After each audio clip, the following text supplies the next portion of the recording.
Eu já falei num vídeo anterior sobre os layouts gráficos que eu fiz para esses sintetizadores Access Virus e que estão entrando agora nessa versão do MAMI que está sendo lançada na virada do mês, de novembro agora para começando dezembro.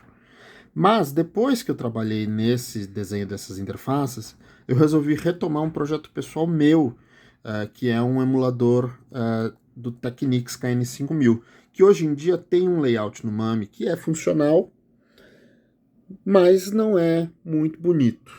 Ele é só um layout de onde estão os botões, de onde estão os LEDs, alguns piscam e tal, mostra essa tela aqui, mas não é muito bonito, né? Então eu usei esse conhecimento que eu adquiri fazendo esses dois layouts e outras variantes de layouts, resolvi usar para melhorar esse cara aqui. Então agora ele está assim, com um novo layout, já com as curvas mais bonitinhas, com as cores corretas. Beleza, então isso reaqueceu um projeto que estava meio abandonado por um tempo aí, engavetado. Resolvi voltar a mexer nele. Agora qual é o próximo passo? O próximo passo, obviamente, é passar dessa tela aqui. Essa é a tela que aparece durante o boot, dizendo que teve um erro de comunicação entre CPUs. Que CPUs? A CPU principal, que é uma CPU da Toshiba, que controla toda essa interface de menus e tal, que desenha a tela, ela conversa com um microcontrolador que faz a varredura do pressionamento dos botões e que faz a ativação dos LEDs. E essas CPUs precisam se conversar para dizer, ó, acende um LED aí, ou qual foi o botão pressionado pelo usuário, né?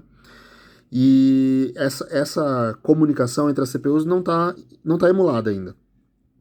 Mas então como é que esses LEDs estão acesos aqui? Porque esses LEDs estão acesos exatamente do jeito que deveria ser no dispositivo real. Isso aqui, na verdade, é uma gambiarra que eu fiz. Eu acabei descobrindo quais são as variáveis na memória RAM que armazenam os comandos enviados para o painel para setar os LEDs. Mas o jeito que eu estou mostrando aqui na interface é meramente o meu emulador interceptando o conteúdo dessas escritas, o conteúdo de memória, e usando essa informação para acender e apagar os LEDs. Mas não é a forma como o dispositivo de verdade faz o ativamento desses LEDs.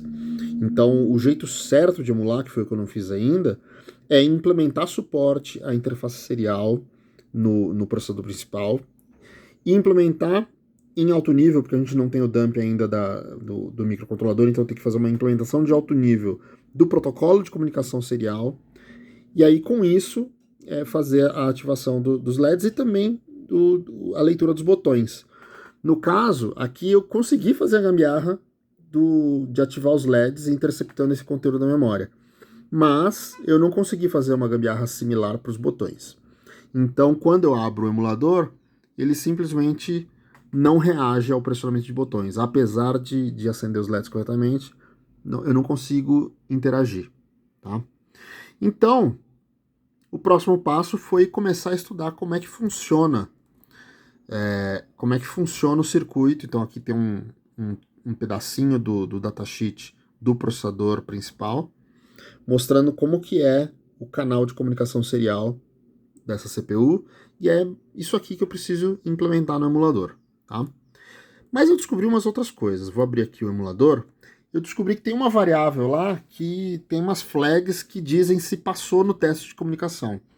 Então eu forjei lá, coloquei um valor bem específico que é o que o código espera para achar que tá tudo bem, e com isso eu consegui passar daquela tela. Então eu vou soltar aqui o emulador para a gente ver como é que fica. Então, ele mostra essa tela de inicialização, padrões de fábrica, né? E aí, abre lá a interface de usuário principal do sistema. Só que aí, como eu disse, eu não consigo fazer nada. Se eu pressiono os botões aqui, por exemplo, clicando aqui, ó, eu deveria conseguir trocar para guitarra, outros instrumentos, mas ele não reage, tá vendo? Porque não está implementado, né? Eu só enganei ele. Agora, eu descobri, olhando aqui no código-fonte, eu estou tentando entender as variáveis que implementam o protocolo de comunicação. Então esses aqui são alguns dos endereços e os nomes que eu estou dando, eu mesmo estou dando esses nomes para as variáveis, para tentar entender o que cada uma delas faz, né? E pode ver que eles estão nessa faixa de endereços 8D alguma coisa, 8D 8A, tá vendo? Então, fazendo essa varredura da memória e tentando entender o que essas coisas funcionam, eu acabei achando alguns trechos no código que usam uma variável que está armazenada no endereço, deixa eu ver aqui, 8C.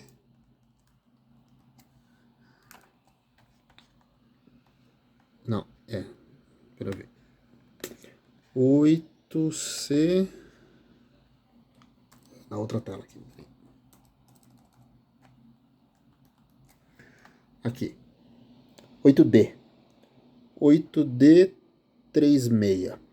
Essa variável aqui, olha que coisa interessante. Ela consta no código-fonte 8D36. Consta no código-fonte esse tipo de coisa aqui, comparando o conteúdo dessa variável com esses valores aqui. Por exemplo, comparando com 7A, 78, FD, 8A. Tem vários valores aqui, né? Tem um lugar aqui que ela compara com FB. Aí eu resolvi vir aqui no emulador e sacanear, né? Eu tenho uma tela que eu consigo ver o conteúdo da memória. Eu consigo, inclusive, escrever na memória RAM aqui, alterando o valor de uma variável. Então ela está com o valor 0,1 aqui. Vou colocar outro valor qualquer aqui. Por exemplo, o FB. Então quando eu digito FB, olha o que acontece. Entrou no modo de teste do painel do LCD, só que está desenhando a interface de usuário também. Está meio confuso, né? E aí ele vai alternando de telas e depois ele começa a entrar em umas outras telas, uns menus que eu já conheço, sabe? Porque eu tenho o teclado de verdade, né? E eu sei que essas telas existem, eu já vi essas telas. E aí eu consegui aqui só adulterando o conteúdo da memória RAM com o emulador em execução, eu consigo ver outras telas aparecendo. Claro que está completamente maluco, né? Eu presumo que essa variável 8D36 seja uma variável relacionada à coordenação de quais são as telas exibidas, tal, para alternar os modos de menus, submenus, né? E eu meio que deixei o negócio maluco, porque ele entrou num loop aqui alternando de telas. Completamente errado, mas dá um gostinho muito bom de ver o emulador finalmente mostrando umas telas que eu conheço do dispositivo real, sabe? É um bom sinal de avanço, apesar de ainda não ser a coisa certa. Mas eu vou continuar e espero que algum dia eu tenha o emulador funcionando por completo. Por enquanto é isso. Ótimos sinais. Happy hacking!